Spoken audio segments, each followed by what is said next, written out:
দীর্ঘ ১৭ বছর পর ঝিনাইদহে বিএনপির গণসমাবেশ ঘিরে সকাল থেকেই শহরের পায়রা চত্বর মাঠে জড়ো হতে থাকে নেতাকর্মীরা। বিকেল ৩টায় শুরু হয় সমাবেশের মূল আনুষ্ঠানিকতা। ছাত্র জনতার আন্দোলনে গুলিতে নিহত ঝিনাইদহের সাব্বির ও প্রকৌশলী রাকিব হত্যার প্রতিবাদে আয়োজিত সমাবেশে ভার্চুয়ালি যুক্ত হন দলের ভারপ্রাপ্ত চেয়ারম্যান তারেক রহমান। বিগত ১৬-১৭ বছর ধরে যে স্বৈরাচার জনগণের কাঁধে চেপেছিল, সেই স্বৈরাচার পালিয়ে যেতে বাধ্য হয়েছে।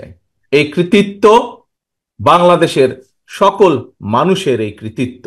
বক্তব্যে অন্তর্বর্তী সরকারের উপর জনগণের সমর্থন রয়েছে উল্লেখ করে তাদের প্রতি এই আস্থা প্রশ্নহীন রাখাই বড় চ্যালেঞ্জ বলে মন্তব্য করেন তিনি। তারা জনগণের মূল যে দায়িত্ব পালনের জন্য আজ দায়িত্বভার গ্রহণ করেছেন, সেই দায়িত্ব যাতে তারা সঠিকভাবে পালন করতে সক্ষম হন, সেই রকম সমর্থন তাদের প্রতি আমাদের অবশ্যই অব্যাহত থাকবে।